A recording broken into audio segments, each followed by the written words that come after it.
Hello friends and dear student, एक बार फिर से आपका बहुत बहुत स्वागत है।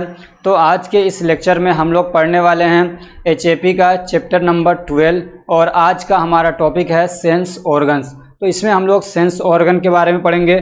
सबसे पहले हम पढ़ेंगे आई के बारे में, जो हमारी आँख है उसके बारे में पढ़ेंगे। क्या पढ़ना है? एनाटोमी एंड फिजियोलॉजी पढ़ना है। तो ये आपको एक स्ट्रक्चर दिख रहा है, ये जो कि 2D में है। 3D में जब अगर दिखता तो आपको और क्लियरली सारी चीज़ें दिखेंगी, वो मैं आपको दिखाऊंगा। लेकिन चूंकि स्ट्रक्चर इसका पूछता है तो आपको बनाना तो 2D में ही बनाना है, ऐसे ही आपको बनाना है। तो इसी तरह पहले आपको ये देखना चाहिए और इसकी प्रैक्टिस करनी चाहिए।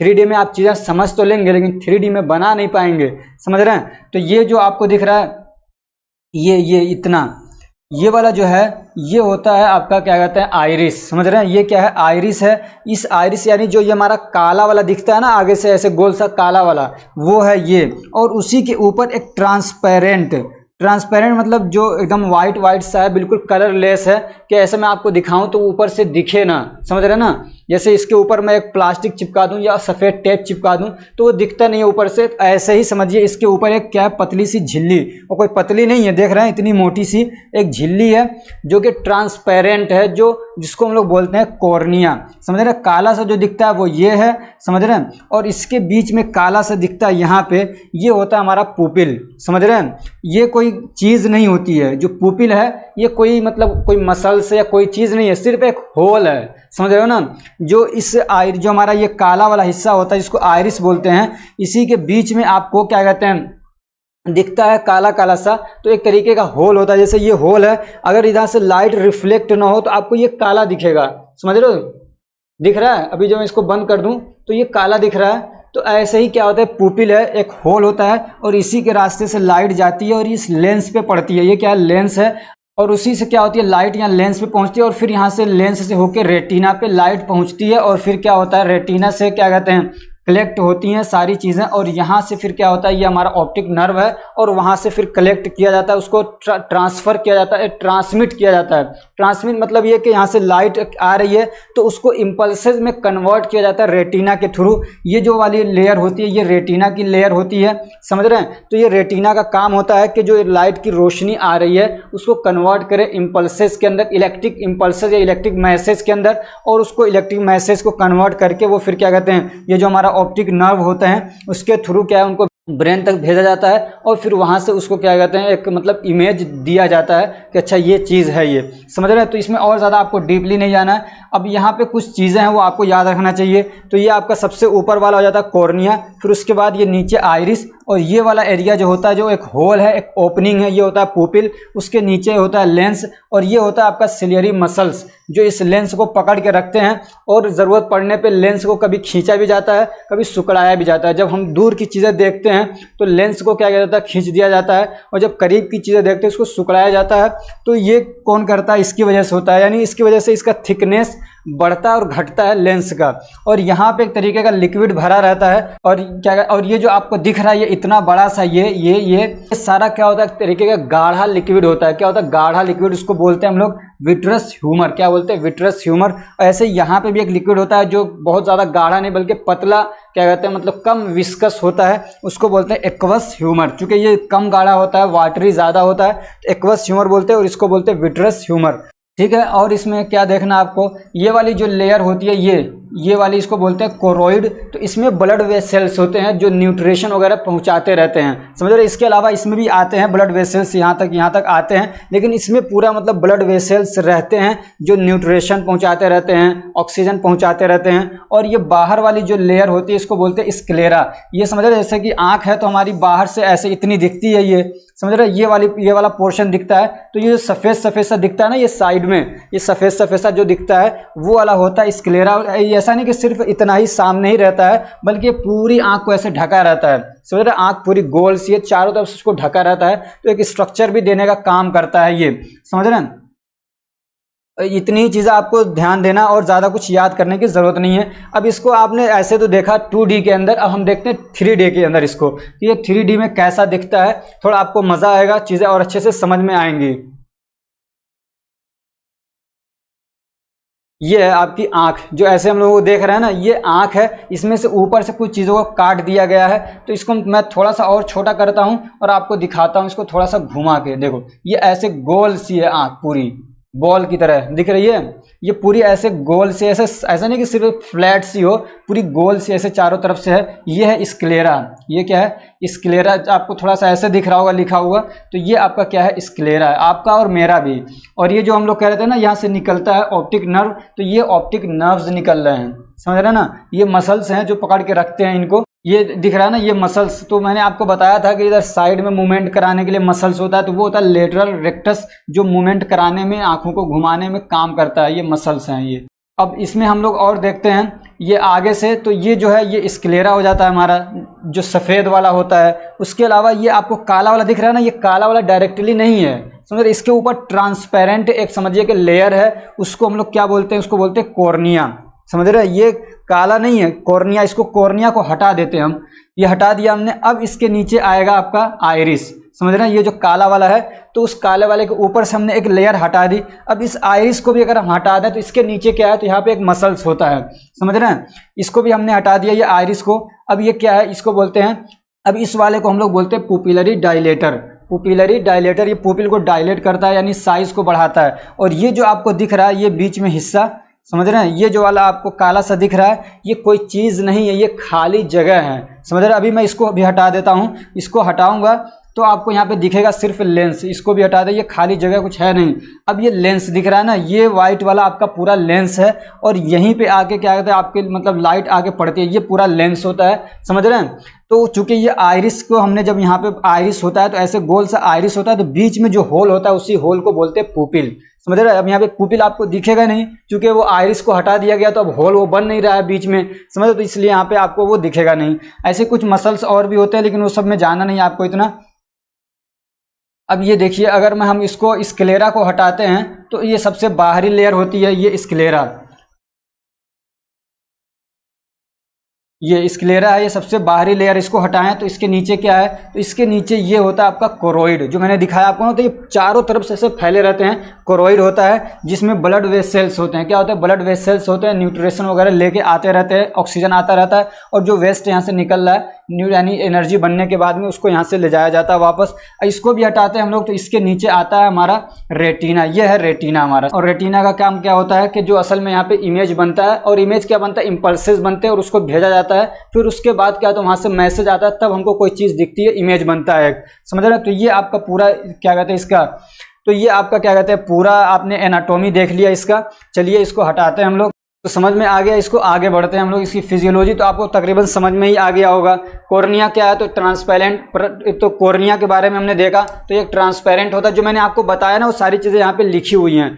और आइरिस जो होता है, ये कलरफुल एक पार्ट होता है, किसी का बिल्कुल ब्लैक होता है, किसी का ब्राउन होता है, अलग अलग, किसी का ब्लू होता है, अलग अलग कलर का होता है, समझे। तो जो क्या कहते हैं, पुपिल के अराउंड होता है, और यही समझिए इसी की वजह से बीच में जो खाली जगह बनती है, जो क्या कहते हैं, मतलब पुपिल बनता है। और यही रेगुलेट करता है कि कितना अमाउंट में आई के अंदर लाइट को भेजना है, समझ रहे हैं ना, यानी कि लेंस पे कितना अमाउंट में भेजना है लाइट को, ये रेगुलेट करता है। और ये पुपिल के साइज को एडजस्ट करता है, कम ज़्यादा करता है। ये क्या कहते हैं, होल होता है पुपिल जो है। लेंस क्या है? तो ये क्लियर और फ्लेक्सिबल स्ट्रक्चर होता है, एक चीज़ है जो कि फ्लेक्सिबल होता है और क्लियर होता है, यानी ट्रांसपेरेंट होता है। और ये कहाँ पर होता है? तो आइरिस के नीचे, बल्कि आइरिस के नीचे भी एक होता है पैपिलरी, उसके नीचे होता है ये, समझ रहे हैं, जो हमारा लेंस है। और इसका क्या है, सिलेरी मसल्स से ये जुड़ा रहता है, और इसको कम ज़्यादा किया जाता है, जैसे कि चीज़ों को दूर और नीचे क्या कहते हैं, पास का देखना है। उसके बाद आता है आपका रेटिना।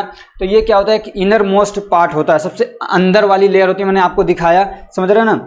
और ये क्या करता है? It has high sensitive cell. इसके पास कहते हैं बहुत ज़्यादा सेंसिटिव सेल होते हैं, जिसको बोलते हैं फोटो रिसेप्टर्स। क्या बोलते हैं? फोटो रिसेप्टर्स, जिसको आप रोड एंड कोन भी कह सकते हैं, जिसके पास में सेल होते हैं, रिसेप्टर्स होते हैं। रोड्स एंड कोन्स, इसके पास सेल होते हैं, आप उनको कह सकते हैं कि फोटो रिसेप्टर्स होते हैं। अब ये जो रोड होता है ये डिटेक्ट करता है लाइट को और मोशन को, समझ रहे हैं। रोड और कोन दो तरीके के स्पेशलाइज्ड सेल होते हैं रेटिना के अंदर। तो जो रोड्स होते हैं वो लाइट को डिटेक्ट करते पहचानते हैं, और जो कोन्स होते हैं वो कलर को मतलब क्या कहते हैं डिटरमाइन करते पहचानते हैं उसको। Retina converts light signals into electrical impulses, और रेटिना जो है वो क्या कर रहा है, अब ये इन्होंने डिटेक्ट कर लिया, तो अब जो हमने लाइट के सिग्नल्स मिले थे, समझ रहे हैं, एक तरीके से उसको क्या किया इसने इम्पल्सेस के अंदर, इलेक्ट्रिकल इम्पल्सेस के अंदर यानी इलेक्ट्रिकल मैसेज के अंदर कन्वर्ट कर दिया। That are sent to brain via optic nerve, और फिर उनको ऑप्टिक नर्व के थ्रू क्या है ब्रेन के पास में भेज दिया जाता है।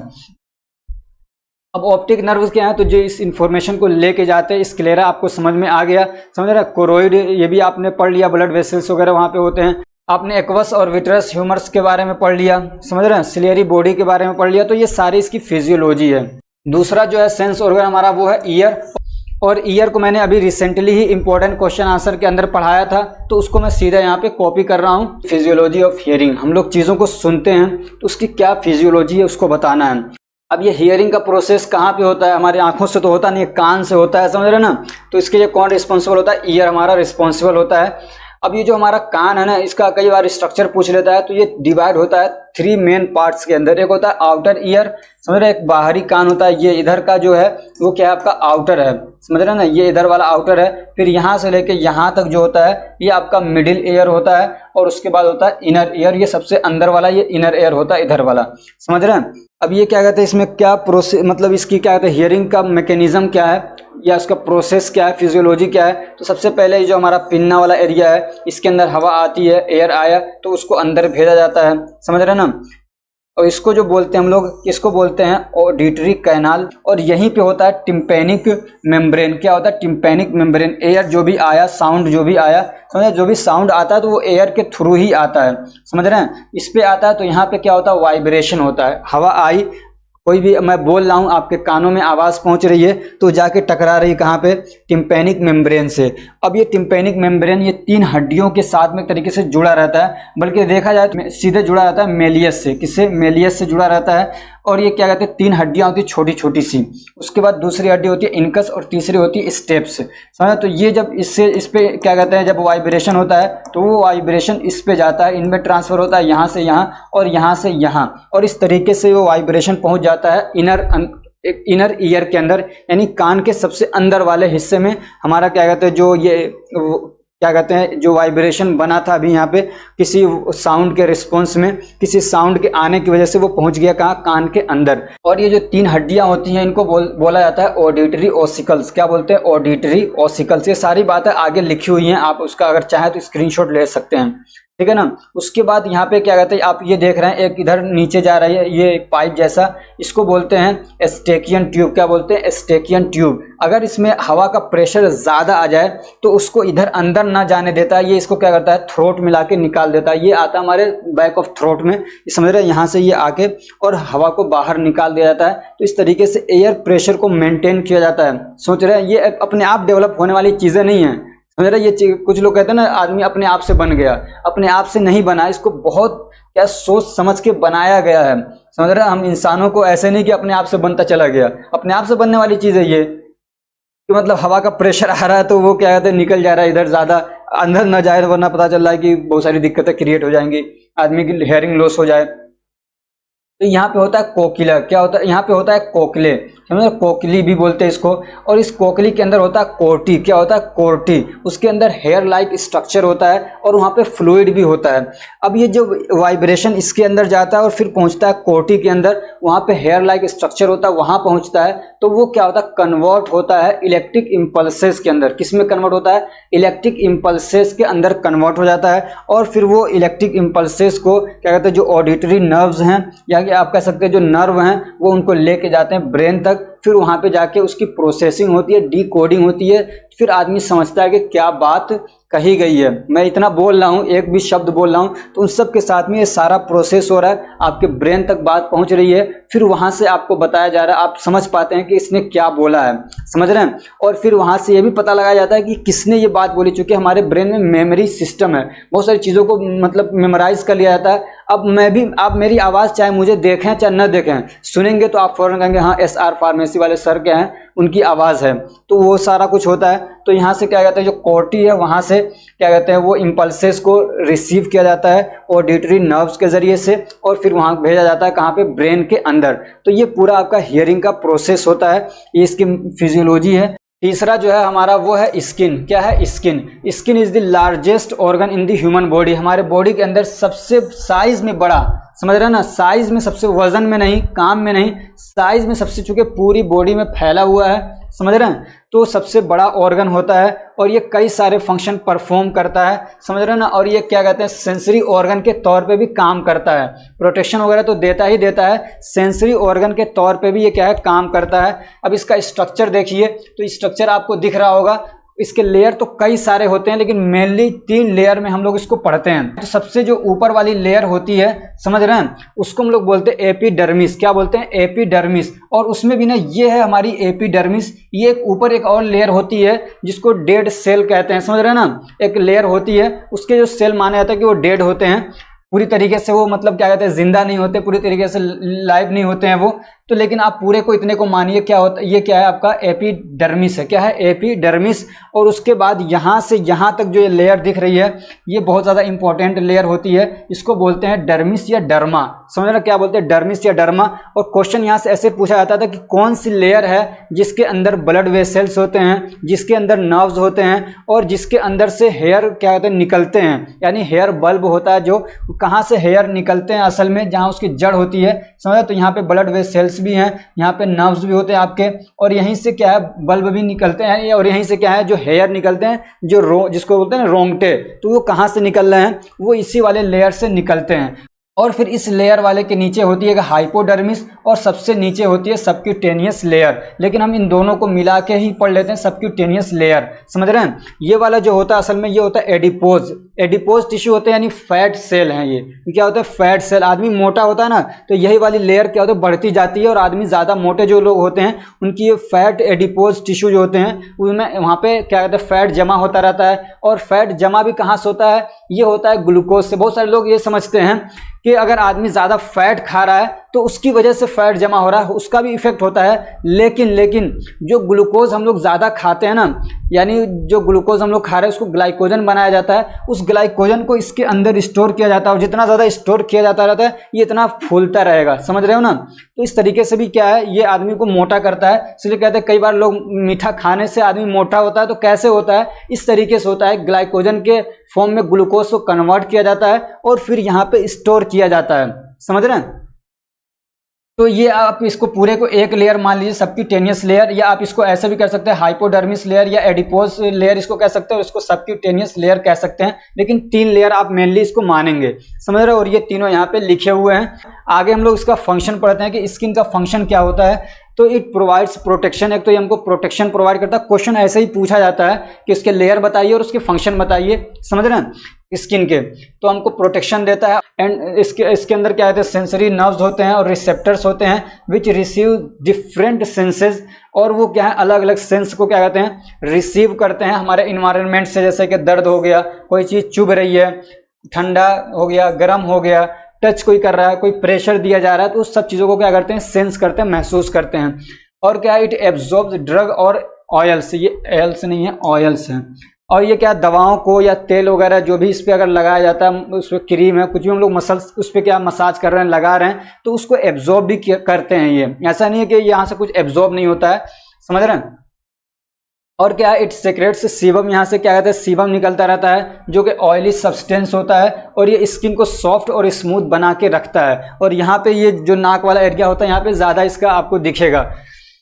और क्या होता है, regulates body temperature through sweat secretion. हाँ एक चीज़ और, इसी में क्या कहते हैं स्वेट ग्लैंड्स भी होते हैं जो क्या कहते हैं मतलब स्वेट यानी पसीना बनाते रहते हैं। तो इस तरीके से ये बॉडी के टेम्परेचर को क्या करते हैं, रेगुलेट करते हैं। जब आदमी के बॉडी का टेम्परेचर बढ़ता है तो फिर वहाँ से क्या होता है, पसीना निकलता है। तो इस तरीके से बॉडी के टेम्परेचर को नॉर्मलाइज किया जाता है, कम किया जाता है।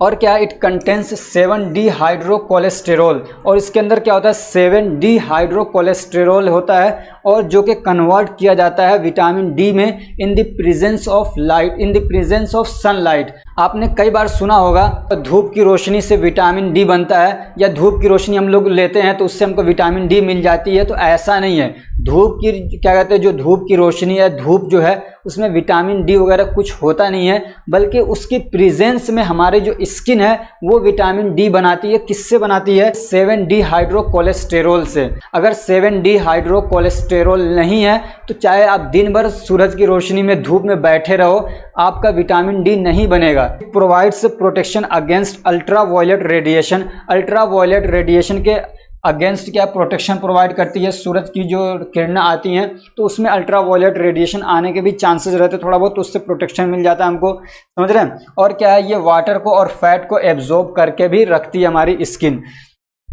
चौथा जो क्या कहते हैं सेंस ऑर्गन है वो हमारा टंग है। क्या है, टंग। टंग के बारे में बहुत अच्छे से जानते होंगे आप। तो ये क्या होता है, मस्कुलर ऑर्गन होता है, और कहाँ पे होता है, तो हमारा जो माउथ का फ्लोर है यानी फर्श जो है, ये नीचे वाला हिस्सा, तो यहाँ पे ये रहता है। It plays an important role in various functions, और कई सारे फंक्शन में ये इंपॉर्टेंट रोल प्ले करता है। जैसे कि टेस्ट में, समझ, टेस्ट परसेप्शन यानी हम लोग कोई चीज़ खा रहे हैं उसका टेस्ट कैसा है, तो उसमें ये काम करता है। बोलने में हमें हेल्प करता है, चबाते हैं हम लोग तो उसमें हेल्प करता है, खाना खा रहे हैं चबा रहे हैं कोई चीज़, ऐसे क्या है तो उसको निगलते हैं हम लोग, खाने को सोलो करते हैं, तो उसमें ये हमको क्या करता है, हेल्प करता है, जो हमारा टंग है। अब ये इसका स्ट्रक्चर आप देखिए, इसका एक स्ट्रक्चर रफली बना लीजिएगा, वैसे बहुत कम पूछता है इसके बारे में। तो ये जो आपको दिख रहा है ना, ये दाने दाने से, इसी को पैपिले बोलते हैं। क्या बोलते हैं, पैपिले बोलते हैं। अब अलग अलग जगह के हिसाब से और साइज के हिसाब से उनके अलग अलग नाम रख दिए गए हैं। तो ये वाला एरिया में जो है ये बड़े बड़े से इसको बोलते हैं वेलेट पैपिले, समझ रहे। और ये इधर साइड में जो होते हैं इसको फोलिएट बोलते हैं, फोलिएट पैपिले बोलते हैं।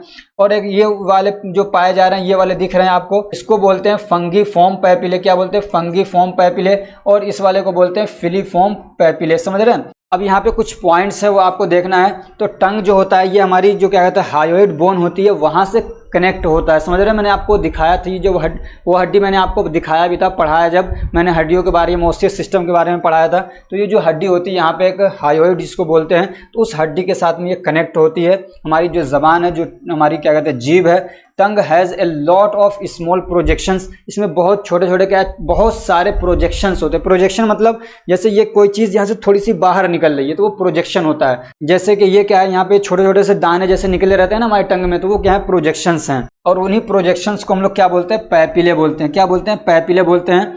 These papillae has taste buds, और इन पैपिलेस के अंदर क्या होते हैं, टेस्ट बर्ड्स होते हैं, समझ रहे हैं, जो कि रेस्पॉन्सिबल होते हैं detection of different taste sensation, जो कि अलग अलग टाइप के जो टेस्ट होते हैं उनको डिटेक्ट करने के लिए, उनको पहचानने के लिए रेस्पॉन्सिबल होते हैं। खट्टा, मीठा, नमकीन, समझ रहे हैं, जो भी अलग अलग टाइप के क्या कहते हैं टेस्ट होते हैं उनको पहचानते हैं। अब ये पूछता है कई बार, एक बार क्वेश्चन पूछा गया एक नंबर का कि जो हमारा टंग है वहाँ पे जो रिसेप्टर्स होते हैं वो कौन से होते हैं। जो टेस्ट बर्ड्स होते हैं ना, हमने बताया टेस्ट बर्ड्स होते हैं, उन टेस्ट बर्ड्स के अंदर रिसेप्टर होते हैं। उन रिसेप्टर को बोला जाता है गस्टेटो या गस्टेटस रिसेप्टर्स, समझ रहे हैं, गस्टेटो या गस्टेटस रिसेप्टर्स बोला जाता है, जो कि टेस्ट बर्ड्स के अंदर होते हैं। और असल में टेस्ट को यही डिटेक्ट करते हैं, और यहाँ से फिर नर्व जुड़ा रहता है हमारे ब्रेन तक, तो आदमी को क्या होता है, टेस्ट का एहसास होता है।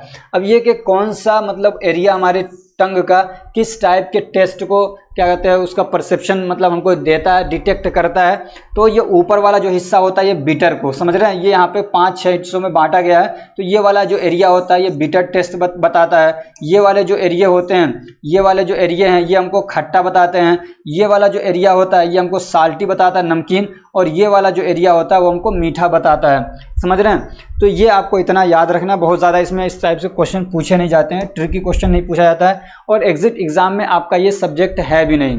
पांचवा जो सेंस ऑर्गन आपका वो है नोज। तो नोज क्या है, nose is a centrally located organ. ये हमारी बॉडी के सेंटर में एक ऑर्गन होता है जो लोकेटेड होता है। समझ रहे हैं, ह्यूमन बॉडी के अंदर बीच में होता है। It is mainly responsible for sense of smell and help in respiration. इसके दो मेन काम होते हैं, एक तो सूंघने का काम होता है और दूसरे रेस्पायरेशन में, यानी जो हम लोग सांस लेते हैं ब्रीदिंग में, हमको ये क्या करता है, हेल्प करता है। There are 2 nostrils in rows, 2 nostrils होते हैं दोनों साइड के, जो दो क्या कहते हैं होल है, जो सुराख है उसको नॉस्ट्रिल बोलते हैं। And both nostril have hairs, और इसमें क्या होता है, दोनों वाले हमारे जो नथने हैं, दोनों जो दो होल हैं नॉस्ट्रिल्स हैं, उसमें क्या होते हैं, हेयर होते हैं। और ये हेयर क्या काम, और ये हेयर जो होते हैं ये फिल्ट्रेशन में हमको मदद देते हैं। समझ रहे, जब भी हम एयर लेते हैं तो उसमें जो पार्टिकल्स वगैरह हैं, छोटे छोटे डस्ट पार्टिकल्स है या कोई भी पार्टिकल्स आते हैं, वो उसको क्या कहते हैं अपने पास में ही रोक लेते हैं। समझ रहे हैं, तो इनका काम होता है। और हर नॉस्ट्रिल के अंदर तकरीबन 10 से 100 मिलियन रिसेप्टर्स होते हैं। समझ रहे, ये वाला जो एरिया होता है असल में वहाँ पे होते हैं रिसेप्टर दोनों साइड में, और कितने होते हैं, तकरीबन 10 से लेकर 100 मिलियन तक हो सकते हैं, और इनको बोलते हैं ऑल्फैक्टरी रिसेप्टर्स। और यहाँ से ये क्या है, मतलब ये जो हम लोग कुछ भी सूंघते हैं तो उसको यहाँ से ये क्या कहते हैं, डिटेक्ट करते हैं, उसको पहचानते हैं और ब्रेन तक उसको भेजते हैं, ऑल्फैक्टरी रिसेप्टर्स। और ये जो रिसेप्टर्स होते हैं ये एपिथेलियल सेल के अंदर होते हैं, इसलिए उन सेल को हम लोग क्या बोलते हैं, ऑल्फैक्टरी एपिथेलियम। ठीक है ना, जहाँ पे ऑल्फैक्टरी रिसेप्टर पाए जाते हैं उसको बोलते हैं ऑल्फैक्टरी एपिथेलियम।